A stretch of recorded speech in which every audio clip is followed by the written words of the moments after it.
On February 7, 1497, a massive, seven-tiered wooden pyramid burned at the center of the Piazza della Signoria in Florence. Into the flames went illuminated manuscripts, priceless tapestries, lutes, playing cards, and paintings of mythological figures.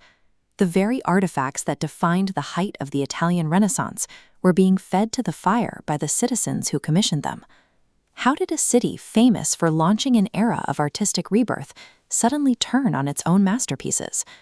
These flames represented the terrifying climax of a society completely conquered by a single man, armed with nothing but moral panic. This painted map shows the walled, urban layout of Florence during the era. By the early 1490s, the city was a fortress of extreme wealth, operating as the banking epicenter of Europe. But that wealth was incredibly fragile. Several branches of the famous Medici Bank had recently failed, wiping out fortunes and leaving everyday citizens alienated by the staggering inequality between the working class and the ruling elites. The city was effectively a shadow dictatorship under Lorenzo the Magnificent. When he died in 1492, his political machine was inherited by his son, Piero, who lacked his father's cunning. The strict control the Medici held over the Republic began to slip. The combination of deep financial ruin, decades of perceived elite decadence, and a sudden power vacuum left Florence exposed. The public was angry, anxious, and looking for a savior. They found one in Girolamo Savonarola, a Dominican friar who arrived with a fierce disgust for Renaissance excesses. He delivered fiery, apocalyptic sermons, targeting the ruling class as exploitative tyrants who spent fortunes on pagan art while the poor starved. He claimed God would send a new Cyrus from the north to scourge and cleanse Italy. So, when King Charles VIII of France marched his army across the Alps in 1494, the terrified public viewed Savonarola as a genuine prophet. With the Medici exiled, Savonarola stepped into the void, dismantling old financial networks for a strict code of religious law. To enforce this morality, he weaponized the city's youth into gangs called the Piagnoni, who patrolled streets and harassed anyone deemed immodest. By leveraging a moment of acute societal panic and mobilizing a grassroots morality police, a poor friar had effectively made himself the dictator of a European superpower without fielding a single soldier. Returning to the Bonfire of 1497 reveals its strategic purpose: a calculated ritualistic purge designed to physically transform Florence into Savonarola's new Jerusalem. This illuminated manuscript is an example of the specific cultural aesthetics the friar targeted. Crowds tossed irreplaceable copies of secular poetry and classical texts into the flames, erasing countless pieces of intellectual history. The purge extended to everyday luxury items. Citizens handed over fine dresses, cosmetics, and mirrors, condemning them as physical snares of the devil. There is a long-standing myth that the great artist Sandro Botticelli personally threw his own mythological masterpieces into this very fire.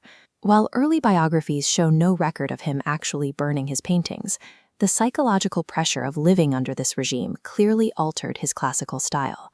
Look at the frantic, chaotic angels and the stark, apocalyptic tone of the mystical nativity, painted a few years later.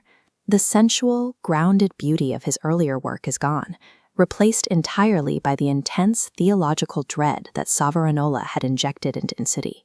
The bonfire served as a terrifying public display of absolute ideological supremacy. Savonarola controlled the laws of Florence, and he controlled the minds of its citizens.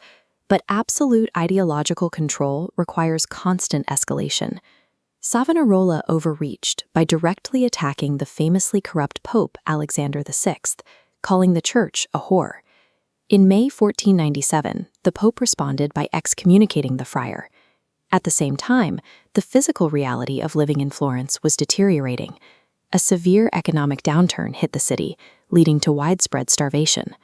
The public's appetite for endless austerity and moral policing quickly soured when they couldn't afford bread. Desperate to retain his grip, Savonarola's faction agreed to a trial by fire to prove his divine mandate. The entire city gathered to watch a miracle.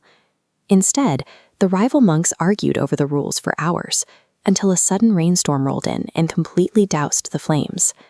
An ideological leader cannot survive a public crisis of faith.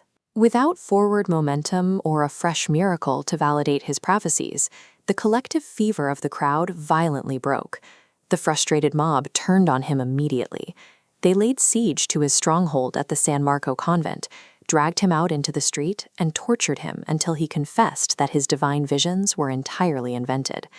On May 23, 1498, Savonarola was executed. He was hanged and his body burned in the exact same square where he had orchestrated the bonfire of the Vanities just a year earlier. Watching this entire dramatic arc was a young Florentine named Niccolò Machiavelli. The rapid rise and brutal fall of the friar would become a core pillar of his political philosophy. In his later writings, Machiavelli used Savonarola as the ultimate example of the unarmed prophet. He theorized that human nature is inherently fickle.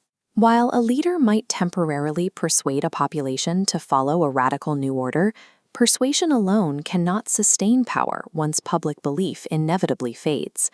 The bonfire of the Vanities leaves us with a stark historical warning.